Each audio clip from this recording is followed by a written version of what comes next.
So, friends, first of all, let me introduce the subject Advanced Process Control that goes under the code of UEI 801, and this course has the objectives to make the students understand the basic concepts of advanced process control schemes, distributed control systems, what we normally call it as DCS, and digital control systems.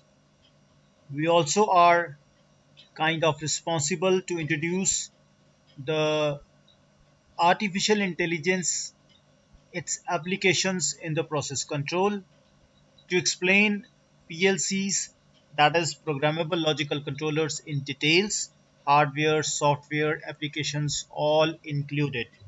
And this course has an LTP of 312, means 3 lectures, 1 tutorial and 2-hour practical per week, with a total credit of 4.5. If you look at the course contents, you can see it all starts with introduction to advanced control schemes.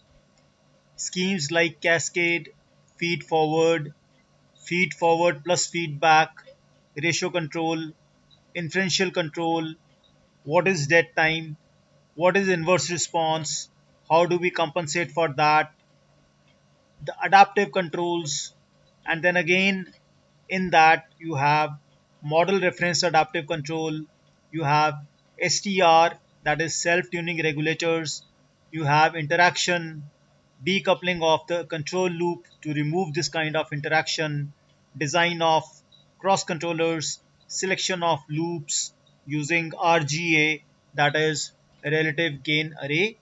So all this goes in the first section of Introduction to Advanced Control Schemes.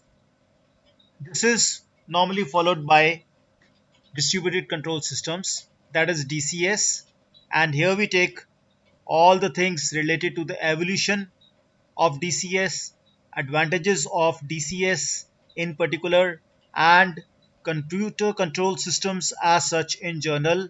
Again, the configuration of supervisory, DDC, that is direct digital control, and DCS.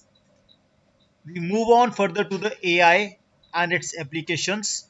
It also includes VI, that is virtual instrumentation.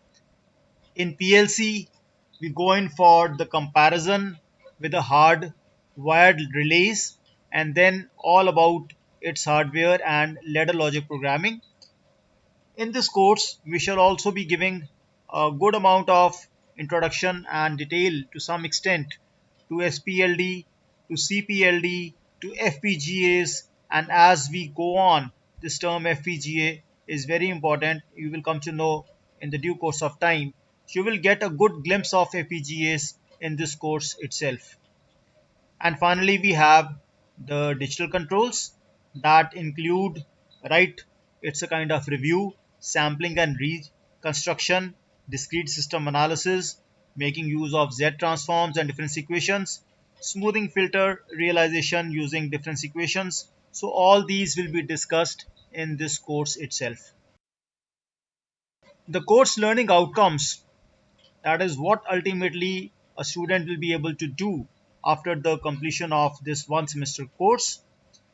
These course outcomes, they are nothing but the aggregate of all lesson outcomes, and these course outcomes, they contribute to program outcomes, and ultimately we get to what we call it as the degree level outcomes as such.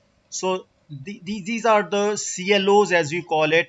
The first one is to explain the concept of, the student will be able to explain the concept of advanced control systems, distributed control systems, use of AI in the process control, the fundamental concepts of PLCs, and the concept of digital control systems. So all these are the course learning outcomes.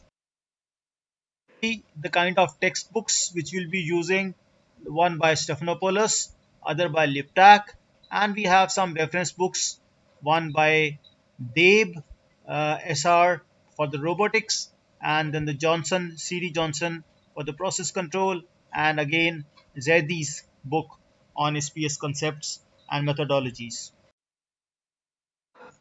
The routine evaluation going in for in the mid semester test and the end semester test and the sessional by the way of weightage, which is currently 25%, 35%, and 40%. But as we have shifted to LMS, this is likely to be changed depending upon the instructions which we may be getting on from time to time. In case you have any queries regarding this course, you can always contact me. I once again thank you for being with me. Welcome to this course on advanced process control. Hope you enjoy learning. Bye bye.